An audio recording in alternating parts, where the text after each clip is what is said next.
I thought we would do a short class on hip openers today. So we'll do the class together, and it's just a short sequence you can use as and when you feel that your hips need a little bit of opening. So this might be for emotional release or physical release just from stiffness as we spend a lot of time sitting, or even when we're doing activities such as walking, our legs can still feel tired and a little bit tight. So we'll start in a cross-leg position. I'm going to get you to sit at the back and from there. And feel free to sit on a block or cushion as we come into this first posture. So we're going to cross the shins here, with the ankles underneath the knees. And inhale, lifting the arms up. And exhale, folding forward. So trying to keep your sit bones back as you bring the hands down. And you can go as far forward as your hips will allow. And then maybe you can lie over the legs and you're completely flat, but for others, if you're a little bit higher like this is also still a hip opener. And let's just take a few deep breaths here. Feeling the lower back descend down towards the mat, the sit bones grounding, the chest moving forward. And whenever you feel like there is some loosening happening, you can walk the hands forward. Feel free to also kind of move a little bit from side to side. This can help to release some tension. Almost like you're snaking yourself down towards the floor there.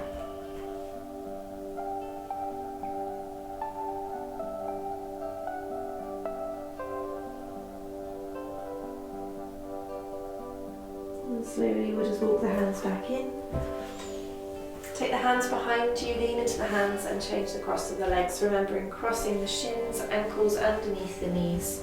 So we're not pulling the feet towards us here. The feet are slightly further away. It gives us the best chance to really access tight hips. Inhale, lifting the arms up, and exhale, fold. As you fold, your sit bones are moving down, your lower back is also descending down towards the floor, and your chest moves forward. So remember, if you're up high, still a hip opener, and you stay here and you breathe.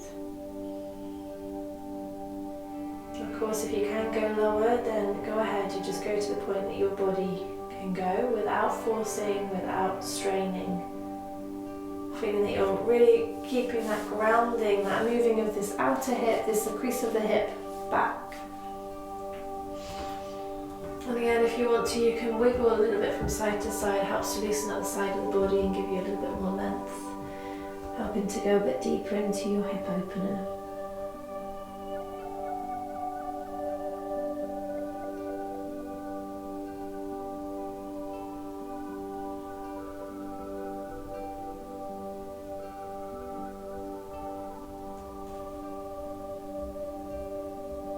And slowly just walking your hands back in. Good, and we'll take the hands behind us, lean into the hands, straighten out the legs, and just give them a little shake. Good, let's come up into a lunge position. Let's have the left foot forward and the right leg back. Feel free to have a blanket underneath your right knee if you need, or any support there. You can also have your right toes tucked to take some of the pressure out of that back leg if you just find that it's quite heavy and uncomfortable. So you can choose there, toes untucked or toes tucked. And you can also have your hands on blocks here. And if blocks don't give you enough height, then you can always have your hands onto your thigh. And when we hold our lunge position, we're not thinking of the weight down, with the hips, we're thinking forward. So as we shift the pelvis and the hips forward, they naturally go down, yes, but as they go forward, that's when you can really start to open the front of that right hip. Press into your feet so there's a little bit of engagement there, and breathe.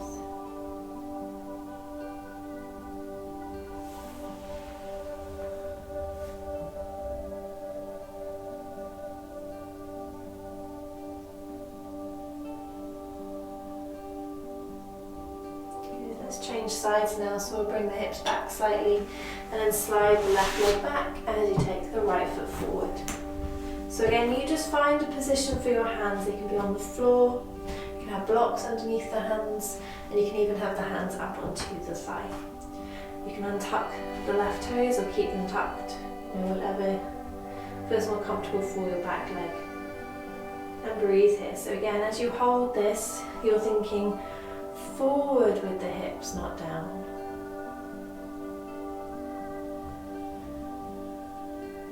Even that stretch across the left front hip, left thigh.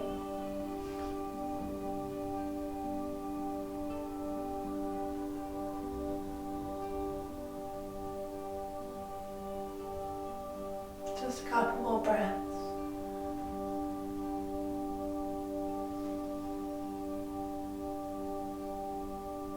And slowly we'll bring the hips back and we'll bring the right foot back. Let's bring the big toes together, the knees as wide as your mat, or wider if you can, you have the space. And we'll come forward into extended child's pose, so wide with the legs, so you can really feel the hips here. You can support your forehead with a blanket or block. Stretch the arms forward as you bring the sit bones towards the heels.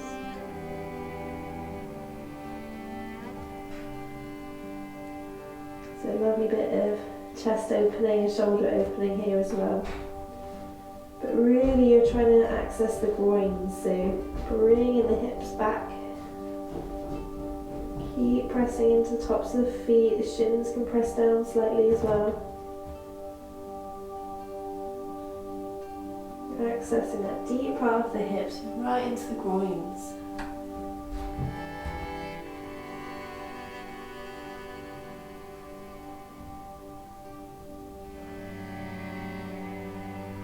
And slowly we're just walking the hands in so you support yourself as you come up. If you can lean back into the hands and you bring the legs together, so a little bit of an ankle stretch there. Of course, if you can't do that, just find another way to bring the knees together. So I'm going to sit onto the block for our next one because my hips prefer that, but you can do this sitting on the floor, or you can also take support underneath you. So just play about with it, you don't have to do what I do. You can try things, you can change things. Okay. So sitting with the sit bones onto that support, onto the edge of that support, so whether that's a block, a cushion, blanket, whatever it might be. I'm just showing you on the side so you can see. Again, I'm not sat at the back, because then my hips still have nowhere to really go and they're still quite high. The knees are still quite high. If I sit onto the edge, however, and then you can see this tilt in my pelvis, and then my knees can drop a little bit lower. So now when I bring the knees together, there's a little bit more opening there. So that's what it looks like from the side. From the front, we're bringing the soles of the feet together, and then we're allowing the knees just to drop out to the side. No strain, you're not forcing the knees down with the arms at all, you are just waiting for gravity to do its work. And you can close the eyes, you can hold the fronts of the ankles, you can hold the feet. Again, just finding something that feels comfortable for you. Spine nice and straight.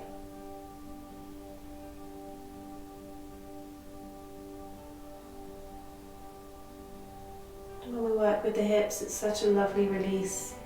We hold so much tension there. Physical tension, like I said, from sitting or standing or doing repetitive things, but also emotional tension, emotional stress. Our whole body just kind of closes up when we're anxious and stressed. And one of the places that, ends up being the target is the hips.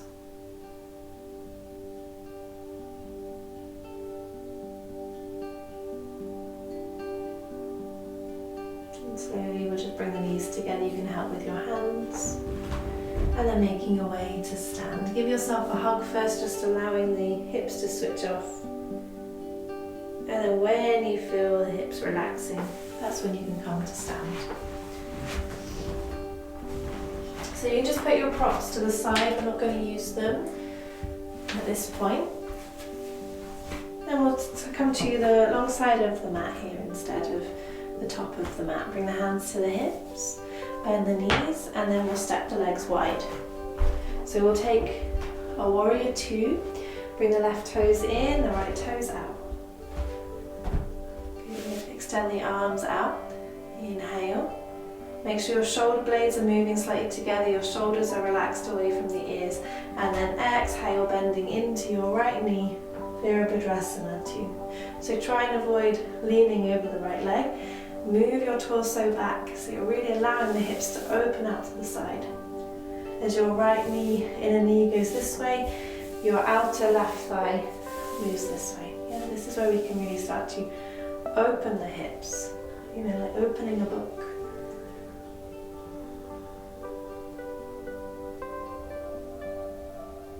And then slowly pressing into the legs, straighten the right leg, bring the hands to the hips, turn the right toes in and the left toes out.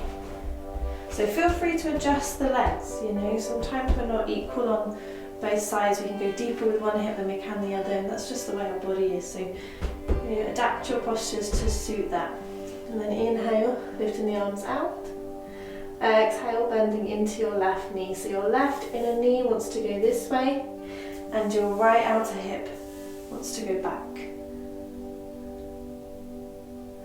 Breathing here, torso nice and stacked over the hips. Yeah, so we're avoiding this leaning because this is easier, right? So this is much harder. This is where we feel the opening, so try and stay here, breathe.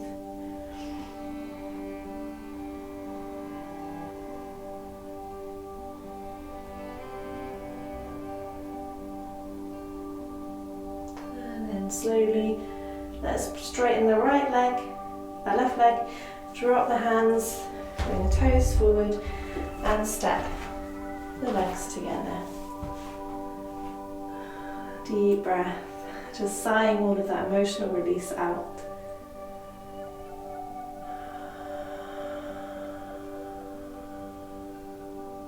Feeling around the hips.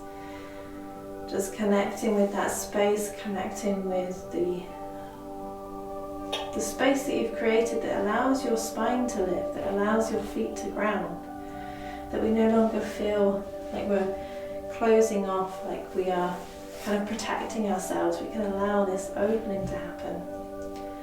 And then we'll step the legs wide again, so hands on the hips, step the legs out. And we'll do an extended side angle. So last posture now, bring the left toes in, the right toes out. So we'll go through Virabhadrasana 2 again, extend the arms. So you're going to keep everything nice and in line with the hips. Exhale, bending into your right knee. And then now you can start that leaning action.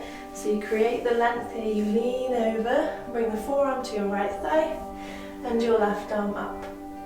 So with this left arm, we're not trying to reach over here, yeah? We're reaching towards the ceiling, left fingers, left toes, left leg in one long line. And you drop your right sit bone towards the right heel. Try not to collapse into the right shoulder, press out from that shoulder, press the forearm into the thigh. Good, and then slowly inhale, warrior 2, and then back up.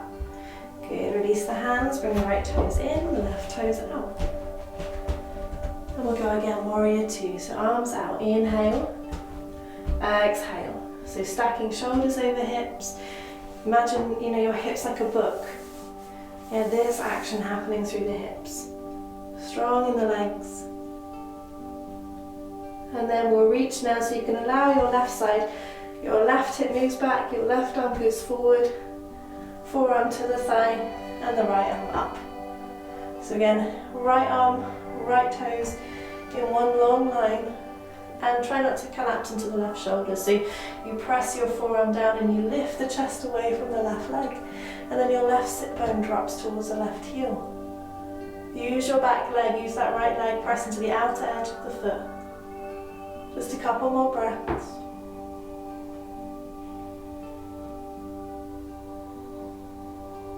And then inhale up through warrior 2, and then press into the feet, straighten the leg, hands to the hips, and step the legs together.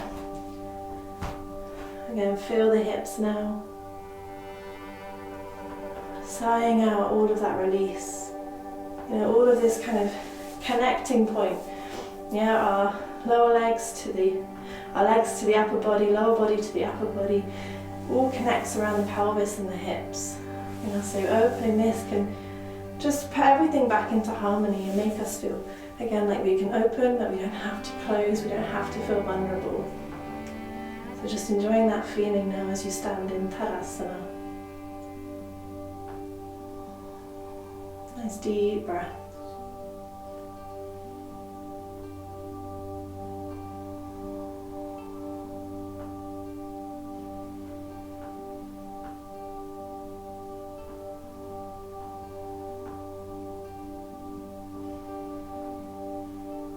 Of course, if you have time, you can come and lie on the back and rest in Savasana.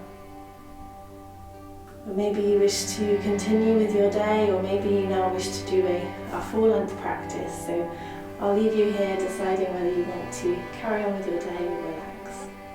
Thank you for joining me.